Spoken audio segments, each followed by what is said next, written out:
base crit chance spells like fire and lightning spells. If you go cold, cold on average seems to have a higher base crit chance, so I don't think you'd need this if you go cold. Grasping Wounds gives us 25% of our life loss from hits is prevented. Then that much life is lost over 4 seconds instead. In Path of Exile 1, there's a flask called Progenesis that basically has this effect. It's like 50 divines right now. The last time I checked, it's incredibly expensive, and you just get it as an ascendancy node. Basically, if you're gonna get one shot, you're basically gonna be taking that damage over time instead of instantly. So you have a lot more chance for that life leech from your spells to kick. Clasa asta o să fie OP. Brea. Clasa asta o să fie broken.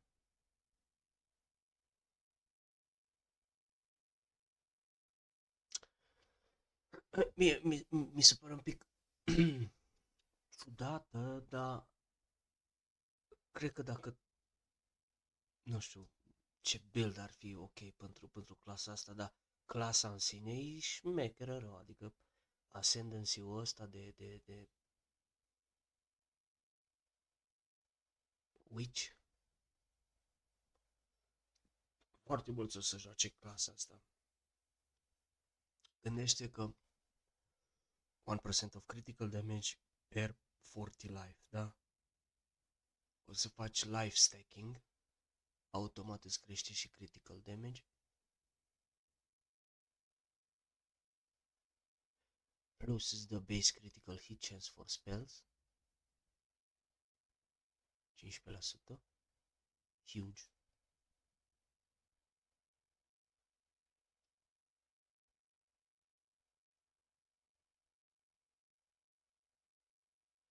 Vezi că nu mai e life 3 pentru life stack. Ah, da. Să știi că am văzut câteva nodes de life. Păi și pe acolo, dar foarte puține.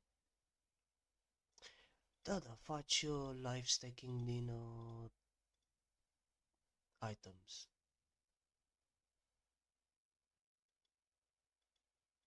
Foarte mult life stack nu o să poți, e clar.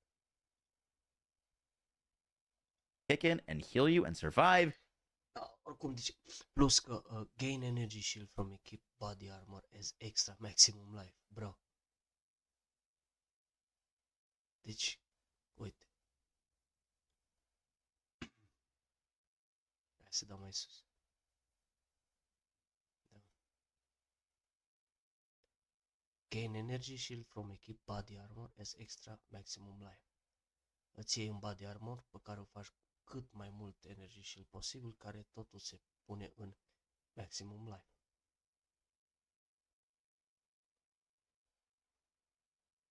Plus că pe fiecare item poți să spui maximum life, care e mandatory. Deci, yep. OP class. And then Crimson Power, you gain energy shield from your equipped body armor as extra maximum life. This is if you get a shield or sorry, a body armor with like 1,000 energy shield, all of a sudden you have 1,000% or sorry, 1,000 more flat max life. And that seems really powerful as well. Deci asta o să fie și cea mai tanky clasă din joc și cea mai mare. Adică nu știu dacă la DPS scalează așa de bine, dar ca și tankiness, eu zic că e imba. Dacă mergi 7-8, nu poți merge crit, eventual 1, 2, 7, 8. Păi stai așa un pic să vedem. Deci dacă mergi 7, 8,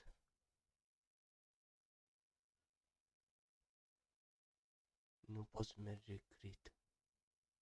Păi de ce nu poți să mergi crit? Unde e critul? Critul e la 5. Păi cum să nu poți? Că vii, uite așa. Deci ai odată 1, 2, 3, 4. Deci e una... Sau cât îți dă pe era Ascendancy? 7 puncte de Ascendancy, 8. 2 odată și faci Ascendancy de câte ori? De 8 în total. Deci avem 2, 3, stai așa, 2, 4, 6 și poți să ajungi până la 5. Și așa știam că erau 8 în POE1, cel puțin așa au fost. Deci poți să mergi așa. 1, 7, 8 și 1, 5. Dar The reason why this is one of my favorite ascendancies right now is because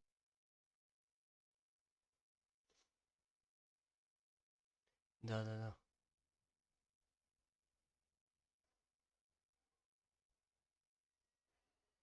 Omul are 4000 ore în POE1. Awaken to a world of wonder in Final Fantasy XIV Online. Hey guys, Gassy TV here. De Gatsy TV, dar știu eu pe Gatsy, mă. Dar nu știu eu pe Gatsy. Gatsy e prietenul meu, mă. Dar l-am și în lista de prieteni în joc, în POE. Suntem foarte prieteni buni. Gatsy e prietenul meu, mă. Here with another Path of Exile 2 video. And in this one, I'm going to tackle a couple of handful of tips for the new players coming into Path of Exile 2. Maybe it's players that have never touched PoE 1. Now, I know that the vast majority of the subscribers to this channel are literal PoE veteran. Dar să terminăm odată cu ăsta, unde a rămas? Bă. Aici.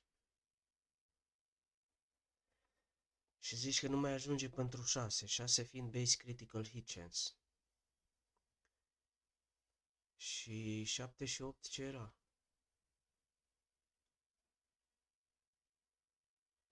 Energy shield equip. Da, deci nu poți. prevented. Da. Acum înțeleg. Păi, ideal ar fi dacă ar fi mai multe puncte. Gen într-un ascendancy dacă putea să mergi așa,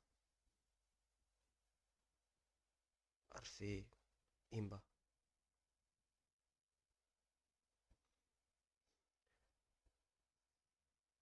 Dar poate să fie iteme sau chestii care să-ți dea una dintre astea pe itemele respective sau anoid sau ceva, cine știi? PoE prinde surprize. Sau joci ceva skill cu high crit chance base, exact, da. O să se găsească o grămadă de bolunzăni, că ăștia din PoE îs bolunzi. Ascendancies right now is because everything is enticing. Like everything looks good. It's not like, oh, there's like a few good nodes and then everything else is kind of Like it's going to be really hard to choose exactly what you go for here because everything is pretty good looking. Next, we get the Infernalist on this like right 11 node. You become ignited when you deal a critical hit, taking 15% of your life and energy shield as fire damage per second, but you get 30% more crit damage bonus. More damage increases are pretty massive in Path of Exile, so this is awesome. You are going to be taking a lot of damage anytime you crit. Mă duc la un kebab spor. Poftă bună, salut. Be right back și eu mă duc să curăț niște cartofi ca să mănânc niște cartofi prăjiți. Brr.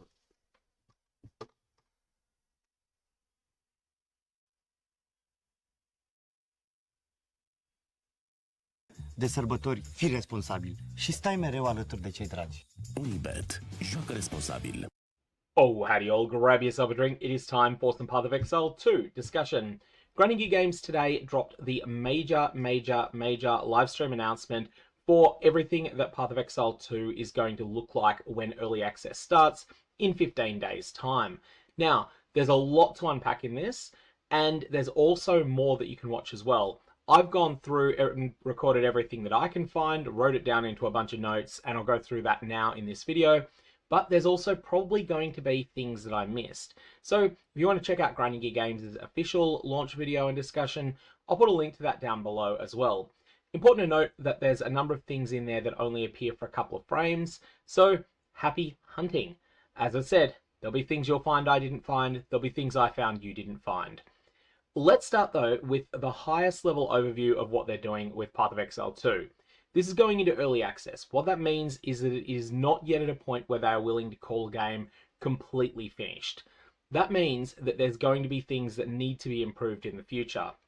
Now, one thing that they've made a decision to do, and I think this was the right decision, is to go the opposite way of where Last Epoch went when they had a game that was almost release worthy, but still needed a bit more polish put on it.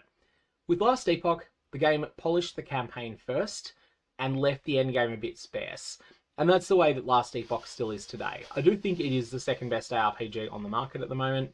I do recommend playing it, but it is something that will feel like there's just not quite enough to do once you get to endgame proper. And of course, this is Editing God coming in here and saying that if you haven't yet tried Last Epoch and you're interested in picking up a copy of it, I do have an affiliate link on my Nexus store, which I'll put a link to down in the description below. What Path of Exile 2 is doing is instead focusing some of that work on the end game at the expense of the later half of the campaign. As we go into early access, Acts 1, 2, and 3 will be present. Once you complete Act 3, you go on back to the start of Act 1, and you'll be repeating it on what they're terming cruel difficulty. This is something that was around early in Path of Exile 1's lifetime as well.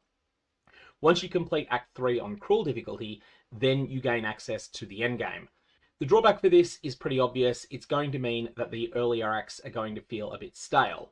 The benefit though is that they've been able to cram quite a lot of time into the endgame proper. We will discuss the endgame at length in this video. We'll get to there in a sec, but there's a couple of other things I want to discuss. And in the background, let's have some images from the official press kit. If you want to download a copy of this for yourself, something you might consider using as a wallpaper, you can get that from Grinding Gear Games' official website, and there's a lot of good wallpapers in there. The first thing that stood out to me is that they are totally overhauling the way that items work from Path of Exile 1, but they're doing it in a way that's quite subtle. Almost all of your favorite currency orbs from PoE 1 will be returning, but not all of them. And they're doing massive transformations in the rarity of various currencies. So, in Path of Exile 1, we have the Exalted Orb. Very rare currency, not as valuable now as it used to be, but it is a very rare currency item. In Path of Exile 2, Exalted Orbs are going to be so common that by the time you finish Act 1, you're probably going to have 6 or 7 of them. One of the core early upgrade pipelines for items is going to be to start an item, you pick up a magic item on the ground, or maybe even a scoured item, you transmute it, you augment it so that it's got 2 mods on it, and then after that, you apply a Regal Orb to it, Regal Orbs being more common than in PoE 1, but still not very common. It'll be something you'll have a little bit of trouble finding. And then you exalt it out. You fill it up with mods using Exalted Orbs. This is something that you would never do in Path of Exile 1. At the same time, certain things that you consider to be pretty trivial to use in Path of Exile 1, Alteration Orbs, Orbs of Scouring, these are just not going to exist at all in Path of Exile 2. What they're going for is a situation where the initial configuration of mods on an item is really important. And additionally, if you're able to get an item that has a number of particularly good mods on it, that becomes a valuable starting point for potential crafting. So you're not going to be able to reset an item the way you can in PoE 1, and that's going to mean that initial configuration matters. But then at the same time, you will still have a few more advanced tools, such as Orbs of Annulment and various metamods that we'll get to later on. Metamods that don't work the same way at all that they did in Path of Exile 1, but that provide quite a lot of interesting options. Essentially, the core fundamentals of the way that Path of Exile 2 crafting is going to work, adding mods to an item is going to be trivial, removing them is going to be hard. Whereas in Path of Exile 1, it's sort of a bit all over the place. Sometimes adding mods is easy and so is removing them, like on a magic item. But on a rare item, adding mods is quite hard. It requires the rare Exalted Orb. Removing mods is something you can do with a Scouring Orb, a Chaos Orb, a whole bunch of different things. It's reasonably easily done. PoE 2, very different approach. The second topic I want to talk about here is the topic of ascendancies. Now, You will have 3 ascendancies for each class eventually, but they may not all be present during early access. Additionally, of the 12 classes that Grinding Gear Games are intending to have in the game for full release, we're only going to have 6 of them on day 1. There are going to be 3 different ways that you can ascend. This is very different to Path of Exile 1, which forces you into the Labyrinth. The Labyrinth is a wide divergence from normal gameplay loop of Path of Exile. Now, what Path of Exile 2 is going to do here, it's going to maintain that it is a vast divergence from the core gameplay loop, but it's also going to do that in a very different way. Instead of going to the Labyrinth, your first option is going to be to do content that is reasonably similar to the Sanctum mechanics from Path of Exile 1. Your second option is going to be to engage in content that is reasonably similar to Ultimatum from Path of Exile 1. There will also be a third option that's added, but that will not be in the game until Path of Exile 2 releases Act 4 at some point during the early access period, because it's tied to the Act 4 content, and so it's not something you'll have access to early on. Now, my read on this is that Grinding Gear Games want to have some content that is extraordinarily difficult for bot cheaters to beat. The part of the reason for that is that bots are something that haven't really been an issue in Path of Exile 1 for a while, at least farming bots. Trade bots definitely are a big thing there, but farming bots have been something Grinding Gear Games seem to have been quite effective at mitigating in recent times. But farming bots can absolutely destroy a game's economy. They can make it so that a whole bunch of content isn't worth doing at all, because bot cheaters can do it better and they end up just flooding the markets with its rewards. What I think they're trying to do here is generate some content that is extremely hostile to botters, and as a result, anyone that wants to get a bot to the point that it's an efficient farmer at endgame is going to have to devote real human time to it, because both Sanctum and also the Ultimatum content are going to be quite hostile to that type of cheat. At the same time, I think that beating these will be very doable for an ordinary player once they've got a couple of extra levels. I want to contrast this a bit to the first Labyrinth in Path of Exile. If you're an experienced player, you're pretty good with these traps now, and you can do that on a character that's maybe level 30 and that hasn't really started to come together as a build yet. However, for a veteran player, you don't actually gain that much more power in the Labyrinth just by building your character up to be stronger. The main reason for that is that the thing that's probably killing you if you're failing in the first Labyrinth is the various trap gauntlets, and those trap gauntlets scale with your character's power. Or to be a little bit more precise here, the amount of damage that you suffer from traps is a function of the amount of life and the amount of energy shield your character's got.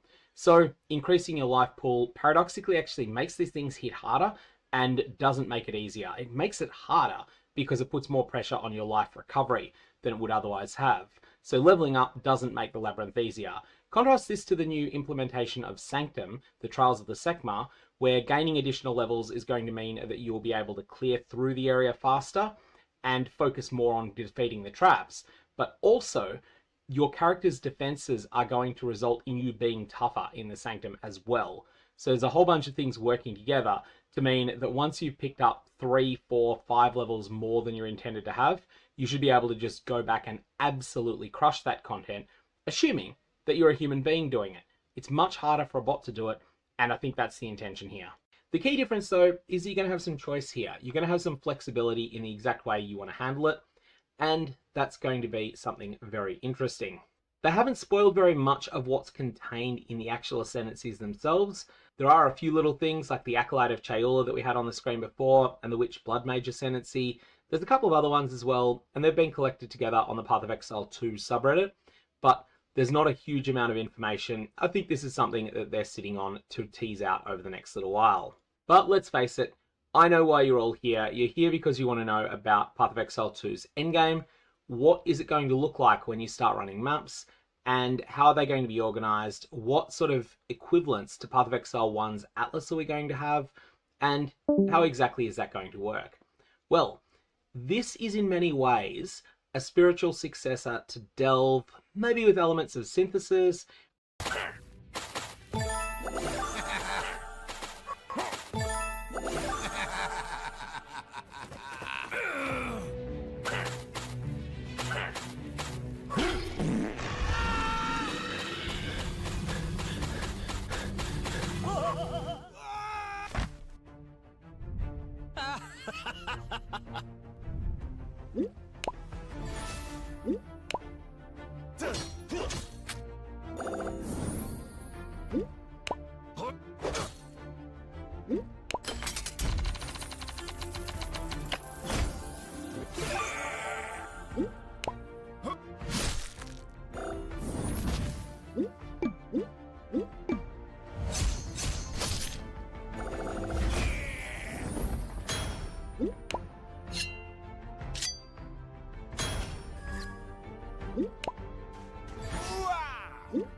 and maybe with elements of Last Epoch's monolith system as well. This is what the endgame Atlas is going to look like. However, all you can see here is one gods. So what I'm going to do is I'm going to ask each and every single one of you that has experience with PoE1 to drop a comment down below giving you the best single one tip that you have for all the new players that's coming in. Let's crack into the video and I'll go through some of the tips that I have for the new players. And welcome in to the last game you'll ever play. Dodge roll is your friend. This is a very, very important detail. Unlike Path of Exile 1, dodge roll itself is a defensive mechanic you're supposed to be using to get out of dodge and basically straight up dodge the enemy's attacks. What's very important to point out here is that the dodge roll itself does not have any iframes where you are rendered immune to any sorts of damage. There is also abilities in the game that are actually unavoidable with a dodge roll, and we don't really know which ones the abilities are going to be having this feature, so we'll have to see that as we play. So the way you want to use the dodge roll and how you have to think about it is a couple of very important factors. First off, enemy bosses or harder enemy abilities from rare targets and uniques, they have very, very well telegraphed abilities. They will wind up their attack and smack down with a big hit, or they have maybe an area that they're about to shoot a big projectile at. All of these things will allow you to have a much easier way to discover and see these things so that you can then move out of the way from these hits being hitting you. However, a couple of features around the dodge roll. One, it does not have any phasing. What that means is that you are actually unable to roll through enemy targets. So don't get surrounded. If you get surrounded, you're basically done for, because enemies will completely annihilate you. So avoid getting stuck, and also the dodge roll itself cannot avoid AoE attacks and or ground effects. So let's say that a boss, for example, is smacking his hammer down on the ground and it generates this cascade of explosions in a big radius. You cannot avoid that damage by rolling through it. That will hit you, whether or not you're rolling or not, it does not matter. Those type of abilities, you simply have to run out of. This is where movement speed modifiers on boots becomes a very, very effective defensive mechanic. However, if the same target is swinging his big weapon around and he's about to hit you, that ability or that skill you can dodge with a dodge roll. So again, dodge roll will allow you to dodge incoming attacks and also spell hits as long as they are not a ground effect or an area of effects. Yeah, that sounded weird, but you can dodge those at least. Moving over to the second part of this video, it's equipment upgrade.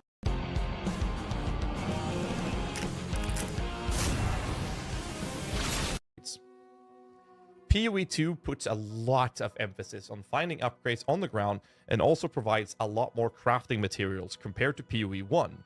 This allows players to use orbs such as the Transmutation Orb. This allows you to make a white or normal item into a magic item.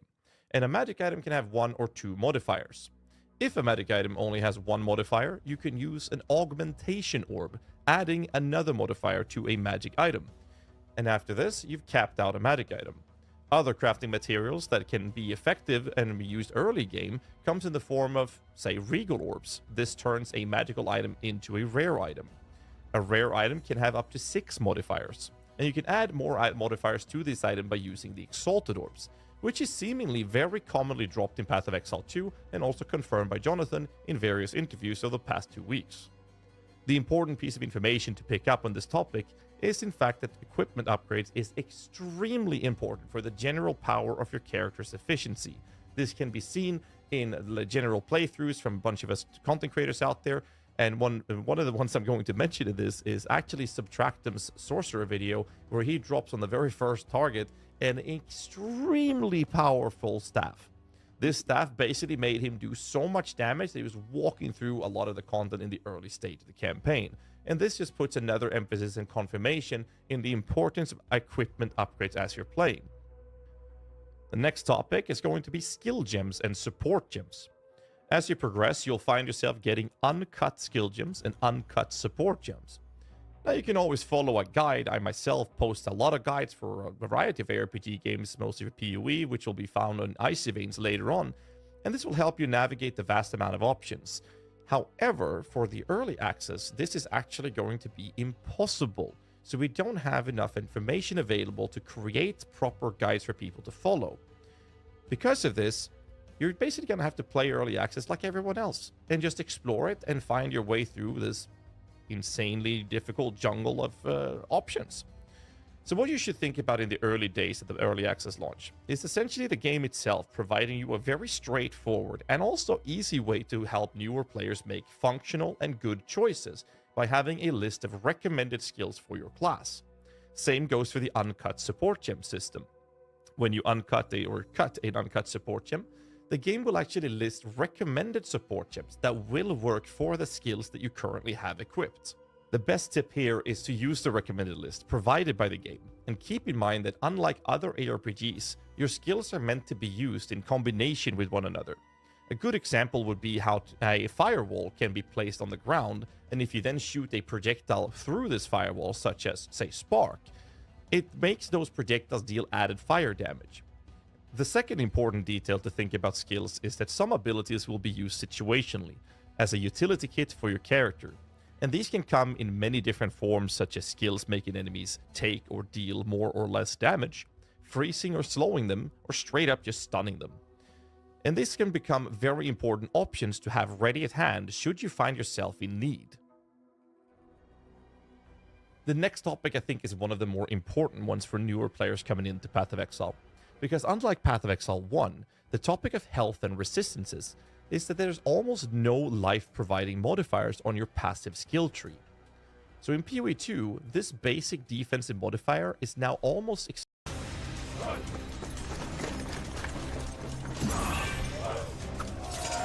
exclusively found on equipment. Just as important it is to increase your character's offensive capabilities, so is surviving.